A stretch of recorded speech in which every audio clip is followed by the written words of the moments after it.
NATO went to war in Europe. It was an amazing feeling. I felt very proud to be doing what I was doing. A war not for self-interest, but for a noble ideal.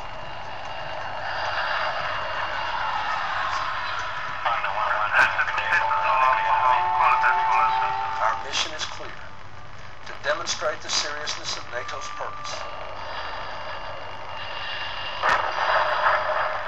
This is the story of the bitter divisions which emerged among those tasked to fight it. I thought, I can't do this anymore. I don't believe we're doing this right. To deter an even bloodier offensive against innocent civilians in Kosovo. Of those who'd learned the stark and terrible lesson that liberation would require sacrifice. Every single Albanian realized that the more civilians die, intervention comes nearer. Of how a moral crusade brought a last frenzy of terror.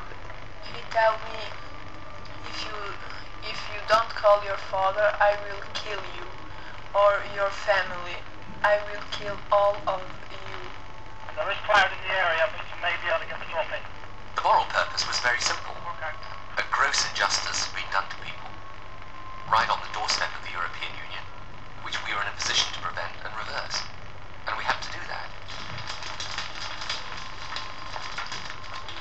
It is the story of a bold experiment to match military might to moral purpose. Of how that experiment spun dangerously out of control. And of how high ideals in the end walked hand in hand with revenge.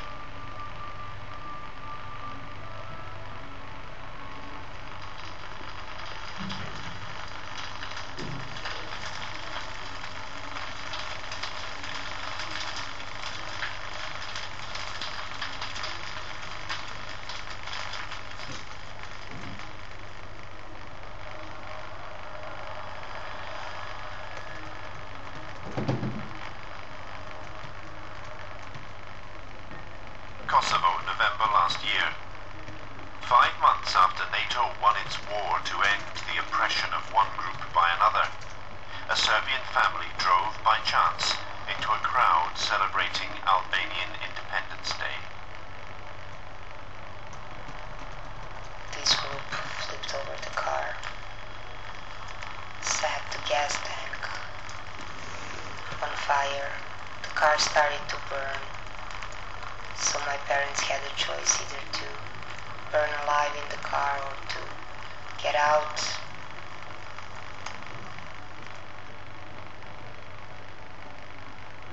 This bunch of people just grabbed them and started to hit them with fists, punching them with metal bars, with everything. The rest were just standing and watching and cheering. It was a lot of people, it was a big crowd. They were determined to kill them, and then somebody shot my father. Her father died instantly. His wife and her mother were beaten to unconsciousness. One British UN police officer saw the mob make murder part of their festivities. It was like a victory for them. The fact that they were celebrating their independence. For the first time for so many years, this was like the icing on the cake for them. You could see it in their faces. Vengeance has been unleashed in Kosovo in streets patrolled by NATO troops. That night, I just thought, these are 3 innocent Serbian people, and just how could they do that to 3 innocent people? Dragoslav Basic was a professor of engineering who taught at the universities of Oxford and Berkeley. It was basically a highlight of their celebration. It was a lynch. It was not an ordinary killing.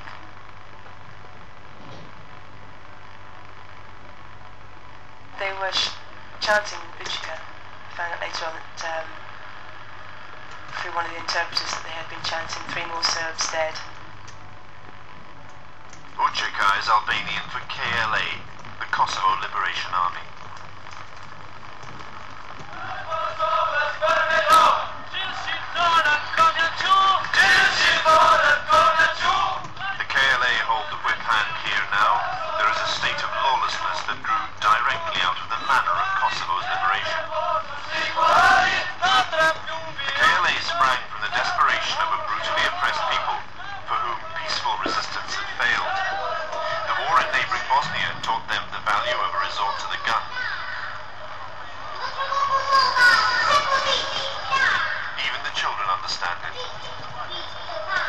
There is a message that is being sent to the Kosovars. If you want to draw international attention, you have to fight for it. That is exactly it. You need to use violence to achieve your goals.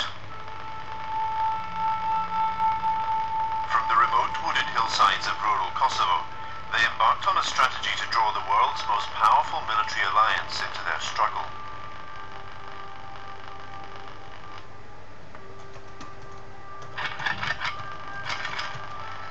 They began in the villages from which they sprang. A shadowy civilian militia force emerging from and melting back into the civilian population that sustained them.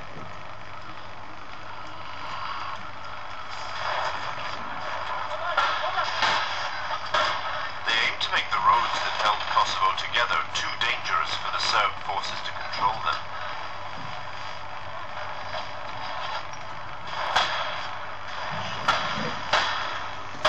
It was a hit-and-run strategy, done usually by very small groups of 3 to 4 people, and the aim of these ambushes was to promote themselves.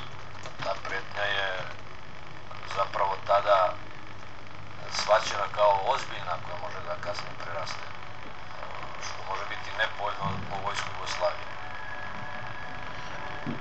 They began to ambush Serb patrols, killing policemen, then disappearing as rapidly as they had struck, an invisible commando force.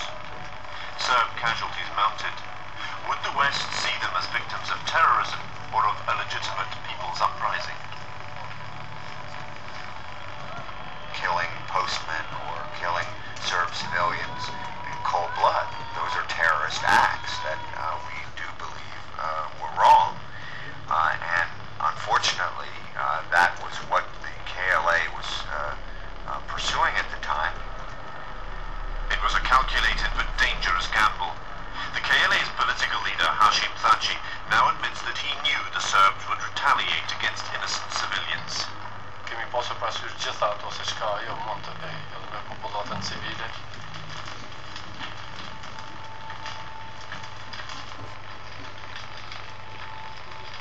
Ne kemi qenë të bindur se do të sakrifikojmë, do të mëson edhe popullatën civile. Their desperate calculation was to draw the world into Kosovo's feud. The more civilians were killed, the chances of international intervention became bigger. And the KLA, of course, realized that.